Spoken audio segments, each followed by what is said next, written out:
Anne yok. Kardeş yok.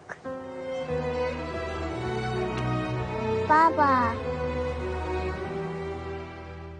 Film ini merupakan sebuah film yang diangkat dari kisah nyata, menceritakan tentang seorang veteran perwira Turki yang menemukan seorang anak pada saat Perang Dunia.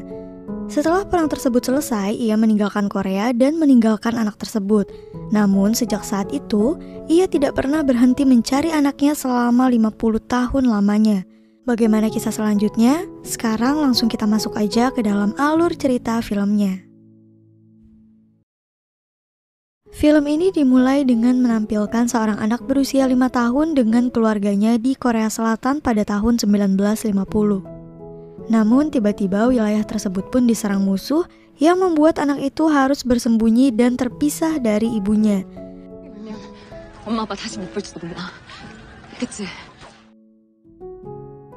Kemudian scene beralih ke Turki yang menampilkan beberapa perwira Turki yang bernama Sulaiman dan teman-temannya yang sedang melewati jalanan dengan menggunakan sepeda. Sementara kekasih mereka menunggu para perwira tersebut melewati jalanan itu. Saat mereka melewati jalanan tersebut, para perwira ini pun terpukau dengan kecantikan kedua gadis Turki itu. Setelah para perwira muda itu berlalu, salah satu gadis itu mengatakan kalau dia mendapatkan kabar Sulaiman dan yang lainnya akan segera dikirimkan ke Korea untuk membantu Korea Selatan yang sedang berperang melawan komunis Korea Utara. Sesampainya di markas, Sulaiman pun menghadap seorang jenderal dan dia mendapat perintah akan dikirimkan ke Turki dalam waktu dekat. Setelah itu, Sulaiman segera keluar dari sana dan menemui teman-temannya. Saat bertemu dengan mereka tidak bisa membayangkan kalau Sulaiman yang akan dikirimkan ke medan perang karena setahu mereka Sulaiman itu merupakan staf teknis dan bukan bagian dari pertempuran. Akan tetapi Sulaiman tidak keberatan dengan hal tersebut.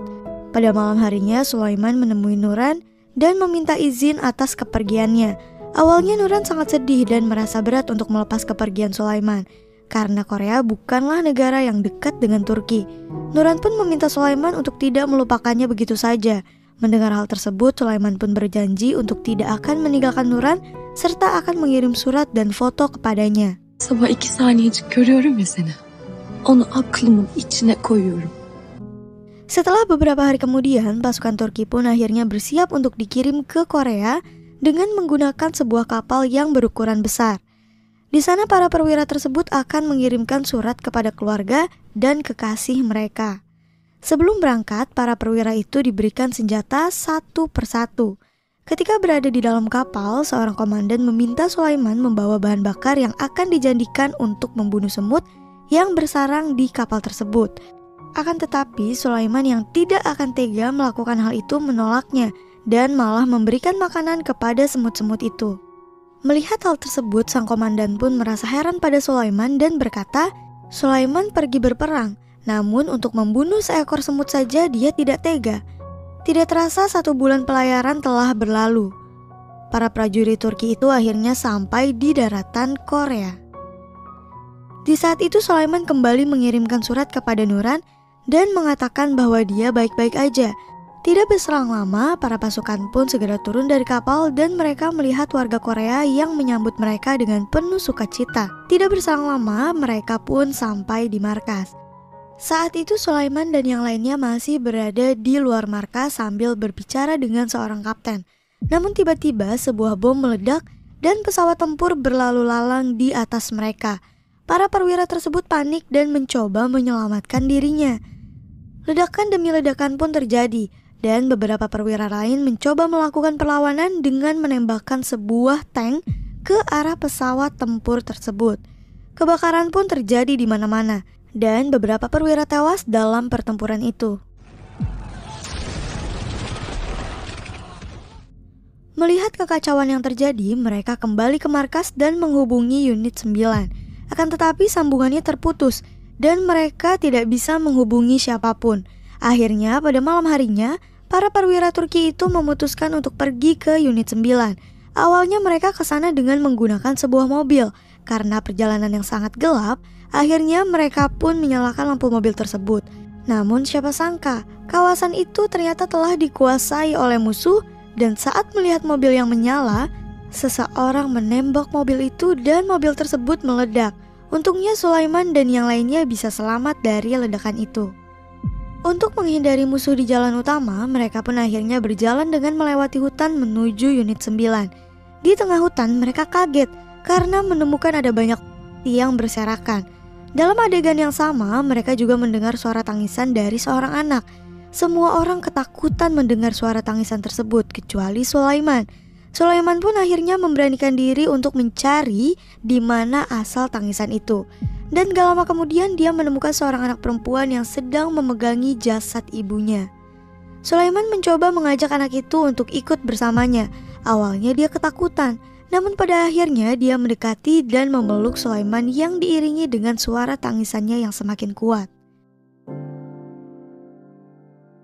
Para perwira itu akhirnya membawa anak perempuan tersebut ke markas 9. Karena tidak mengetahui namanya, akhirnya Sulaiman memberi anak itu dengan sebutan Ayla, yang berarti cahaya bulan. Karena ia menemukan anak tersebut saat bulan sedang bersinar. Sejak saat itu Sulaiman pun terus membawa Ayla kemanapun ia pergi, bahkan pada saat bertugas sekalipun.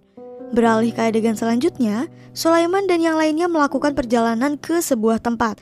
Namun tiba-tiba mobilnya mogok di jalanan. Mereka pun berhenti dan memperbaiki mobil tersebut. Saat memperbaiki mobil, Sulaiman meletakkan Ayla di atas mobil itu. Ketika semuanya sudah selesai, seorang perwira menggendong Ayla dan ingin memberikannya pada Sulaiman. Namun tanpa diduga, musuh yang bersembunyi di sekitar sana menembak perwira itu di kepalanya dan hampir mengenai Ayla. Di saat itu, peperangan antara pasukan Turki dan komunis pun akhirnya terjadi. Karena kehabisan peluru, mereka saling menembak satu sama lain. Hingga tanpa diduga, Sulaiman kehabisan peluru. Gak punya cara lain, akhirnya Sulaiman pun melemparkan sebuah granat ke arah pasukan tersebut. Dan terjadilah ledakan yang menghabisi mereka semua.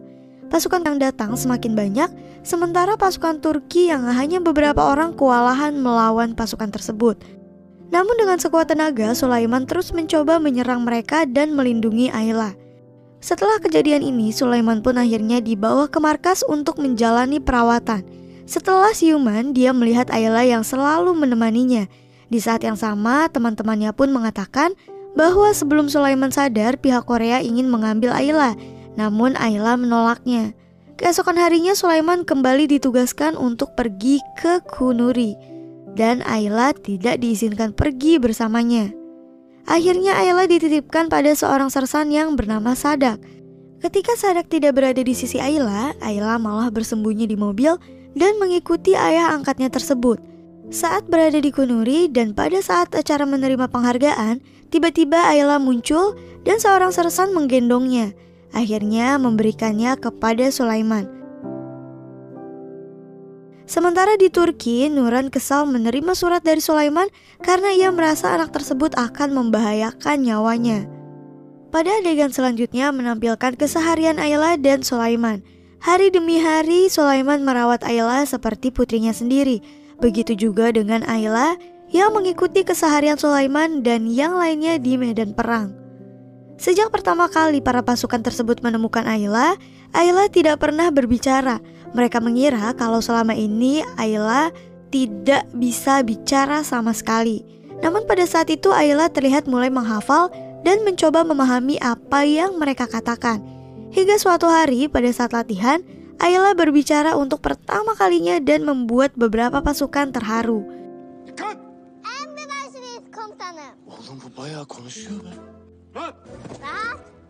Müsaade edin. Dayanamayacağım. Ağlayacağım. Sejak saat itu, para pasukan Turki mencoba mengajari Ayla menulis dan membaca. Sesekali Sulaiman juga mengajak dan mengajari Ayla membaca di sebuah tepi danau. Di saat itu, ia mengajari Ayla dengan cara mengucapkan ibu, ayah, dan juga saudara. Namun tiba-tiba Ayla mengatakan tidak ada ibu dan tidak ada saudara, yang ada hanyalah baba atau ayah. Baba. Kemudian dia mengulangi kata baba dan memanggil Sulaiman sebagai ayahnya untuk pertama kalinya. Sontak Sulaiman pun terharu mendengar apa yang diucapkan gadis kecil itu. Suatu hari di tengah medan perang, tanpa sengaja Ayla mendengar pembicaraan para perwira yang mengatakan bahwa Sulaiman tidak memikirkan keselamatan dirinya sendiri. Dia sudah mati dan bukan berasal dari dunia atau negara ini. Mendengar hal itu, Ayla pun berlari ke arah Sulaiman sambil menangis. Mendengar penjelasan Ayla, Sulaiman dan yang lainnya mencoba menenangkannya dan mengatakan bahwa Sulaiman yang mereka katakan bukanlah dirinya. Atas kejadian itu, mereka pun mencoba menenangkan Ayla dan berencana membawa Ayla liburan ke Jepang. Setelah mereka mendapatkan izin, akhirnya Ayla dan beberapa perwira Turki pergi berlibur ke Jepang. Di sana Sulaiman membelikan baju, mengajak Ayla jalan-jalan, dan berkeliling dengan sepeda. Ketika makan di restoran, Ayla mengajari pasukan Turki bagaimana cara menggunakan sumpit, dan gak lama kemudian Sulaiman juga mengajarkan Ayla untuk dansa. Tanpa terasa, waktu yang mereka habiskan bersama sudah cukup lama. Hingga suatu hari tanpa diduga, Sadak menemui Sulaiman dan mengatakan bahwa dia menemukan keluarga Ayla. Keluarga tersebut meminta mereka untuk menyerahkan Ayla secara baik-baik. Tanpa pikir panjang, malam harinya Sulaiman pun pergi sendirian ke tempat yang dikatakan oleh Sadak. Sesampainya di sana, dia mengetuk sebuah rumah. Seorang perempuan pun membuka pintu dan Sulaiman pun masuk ke dalam rumah tersebut. Namun tanpa diduga, beberapa orang muncul dan memukuli Sulaiman. Mengetahui Sulaiman yang pergi sendirian, Ali dan Sadak pun merasa Sulaiman berada dalam bahaya. Oleh sebab itu, mereka menyusul Sulaiman dengan menggunakan sepeda motor yang baru saja mereka perbaiki. Sesampainya di sana, pasukan itu telah menahan Sulaiman dan tidak kehabisan ide. Ali dan Sadak pun mengatakan kalau tempat itu telah dikepung dan mereka harus melepaskan sandera tersebut. Setelah Sulaiman dibebaskan, mereka segera lari dari tempat itu dengan sepeda motor mereka dan sebelum musuh mengejar mereka. Setelah kejadian ini, karena sudah terlalu lama di medan perang, para pasukan Turki dihebohkan dengan berita kedatangan Marlin yang datang untuk menghibur mereka. Marlin adalah seorang penyanyi yang sangat terkenal pada saat itu dan merupakan penyanyi yang sangat Ali kagumi. Akan tetapi sayangnya si Ali ini tidak bisa menghadiri konser tersebut karena ia harus bertugas menjaga perbatasan. Sulaiman pun berjanji pada Ali mereka akan mendapatkan tanda tangan Marlin, dan mendengar hal ini Ali sedikit lebih tenang. Gak lama kemudian Sulaiman dan yang lainnya pun pergi menghadiri konser tersebut. Dengan berusaha payah mereka menggunakan Ayla untuk mendapatkan tanda tangan Marlin. Tidak berselang lama tanda tangan Marlin akhirnya berhasil mereka dapatkan. Sementara itu Ali dan beberapa orang lainnya sedang berjaga. Selama di sana, Ali terus melihat foto Marlin dan berharap Sulaiman akan membawa foto dan tanda tangan untuk dirinya. Akan tetapi, gak lama kemudian sebuah peluru menembusnya dan membuat Ali tidak sadarkan diri. Ali pun tewas dalam kejadian tersebut. Sulaiman sangat terpukul dengan kematian sahabatnya itu karena Ali merupakan satu sahabat dekat yang pernah ia miliki. Tidak terasa, para prajurit Turki sudah 2 tahun berada di Korea. Berbagai kejadian telah mereka rasakan dan banyak teman-teman seperjuangan mereka yang telah gugur. Waktu berpulang mereka ke tanah air pun telah diumumkan dan mereka akan digantikan oleh pasukan lain.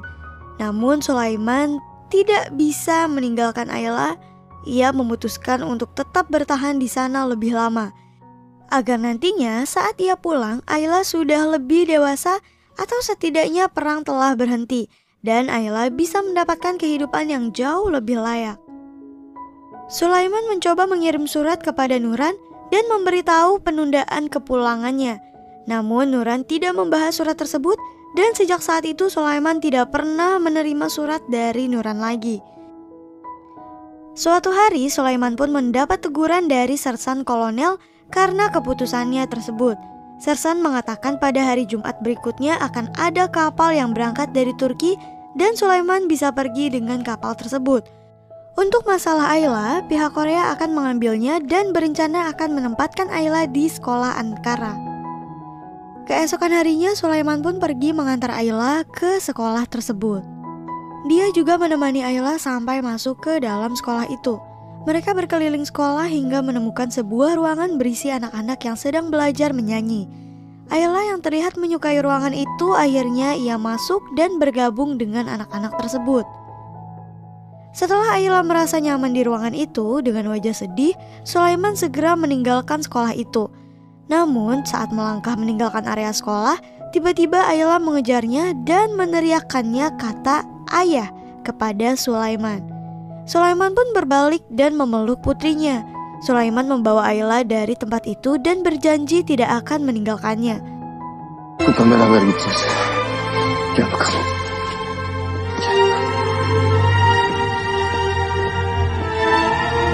Segala cara akan Sulaiman lakukan untuk membawa Ayla. Dia pun berencana memasukkan Ayla ke dalam sebuah koper yang berukuran sangat besar. Pada hari Jumat berikutnya, Sulaiman pun menuju kapal dan melakukan proses pemeriksaan. Pada saat pemeriksaan, sebelum memasuki kapal, tidak ada tanda-tanda mencurigakan dan Sulaiman berhasil melewati pemeriksaan tersebut. Namun seorang sersan memanggilnya dan menanyakan keberadaan Ayla. Terlihat Sulaiman tidak bisa menjawab pertanyaan tersebut. Gak lama kemudian, beberapa petugas lain pun mengejarnya dan melihat kopernya yang berukuran tidak normal. Melihat sesuatu yang mencurigakan, mereka pun merebut paksa koper itu dan segera membukanya. Mereka pun menemukan Ayla yang sudah berada di dalam koper itu. Karena tidak ingin berpisah dengan Ayla, Sulaiman pun kembali menemui seorang sersan dan mencoba menjelaskan kalau dia tidak bisa berpisah dengan Ayla. Akan tetapi sersan itu mengatakan bahwa Ayla harus tumbuh di negaranya. Negara tersebut tidak boleh kehilangan anak-anak mereka. Untuk membuat Sulaiman menjadi lebih tenang, saat meninggalkan Korea, sersan itu meyakinkan bahwa suatu saat nanti Sulaiman akan kembali ke Korea dan menemui Ayla. Inilah adegan yang paling menyedihkan bagi Sulaiman dan juga Ayla tentunya. Saat itu dengan terpaksa Sulaiman harus mengucapkan kata perpisahan kepada putrinya itu. Ayla yang tidak mengetahui apa-apa harus melepas kepergian Sulaiman dengan berlinang air mata. Saat itu Sulaiman mencoba menenangkan Ayla dan mengatakan bahwa dia akan kembali suatu hari nanti dan akan menjemput Ayla. Hingga tidak ada seorang pun yang dapat memisahkan mereka berdua.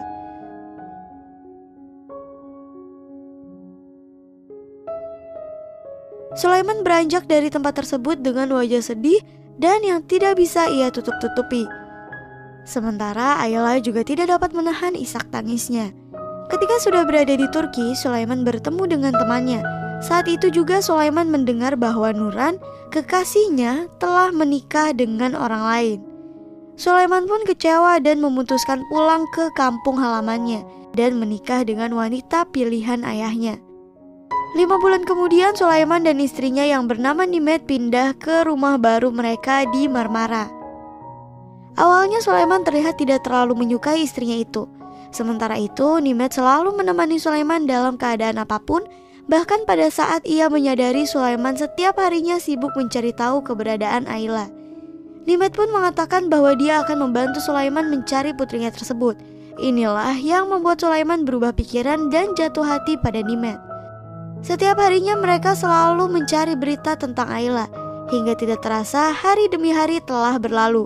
Namun kabar tentang keberadaan Ayla tidak kunjung didapatkan. 47 tahun kemudian terjadi gempa bumi di Marmara yang membuat semua orang panik termasuk keluarganya Sulaiman. Akibat gempa ini ada banyak bangunan hancur, namun untungnya Sulaiman dan keluarganya tetap selamat. Setelah gempa berhenti dan keadaan mulai membaik, pagi itu Sulaiman memberanikan diri masuk ke dalam rumah bekas gempa tadi malam.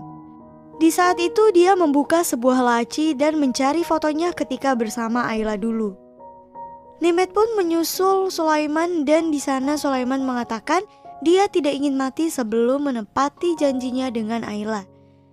Setelah 3 tahun berlalu, Sulaiman masih terus mencari keberadaan Ayla. Hal ini rupanya menimbulkan kecemburuan putri Sulaiman dan yang lainnya. Akhirnya dia memutuskan untuk menonton TV dengan volume yang kuat agar tidak mendengar kecemburuan putrinya tersebut. Namun gak lama kemudian, Sulaiman malah tertidur di ruang tamu. Sulaiman bermimpi Ayla kecil datang menghampirinya dan mengatakan, "Ayah, aku datang." Saat itu juga Nimet membangunkan Sulaiman dan mengatakan kabar gembira, yaitu wartawan Korea akan membantu mereka menemukan Ayla. Pencarian Ayla pun dimulai. Para wartawan terus mencari informasi tentang keberadaan Ayla. Mereka mendatangi arsip negara dan melihat dokumen-dokumen perang puluhan tahun yang lalu. Karena informasi mengenai perang telah hilang, akhirnya mereka mencari data teman-teman sekelas Ayla. Teman-teman sekelas Ayla pun telah ditemukan. Mereka juga mengingat tentang tentara Turki yang diakui Ayla sebagai ayahnya, dan tentara itu akan datang menjemputnya suatu hari nanti.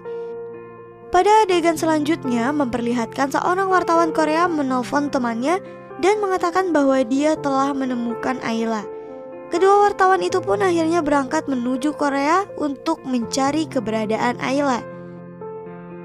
Ketika para wartawan terus mencari keberadaan Ayla, Sulaiman pergi ke sebuah masjid untuk beribadah dan berdoa. Sesampainya di rumah, wartawan itu menunjukkan beberapa foto Sulaiman kepada seorang wanita yang bernama Kim Yunja.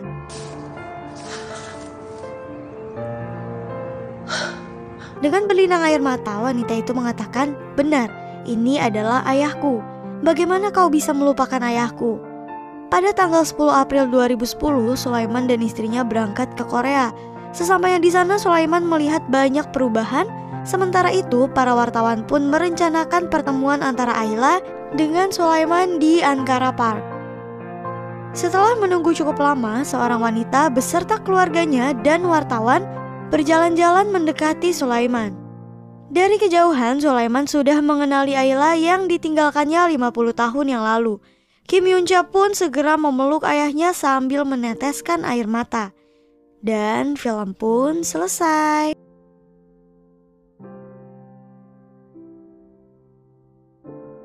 Mohon maaf apabila ada kesalahan dan kekurangan dalam video ini. Terima kasih.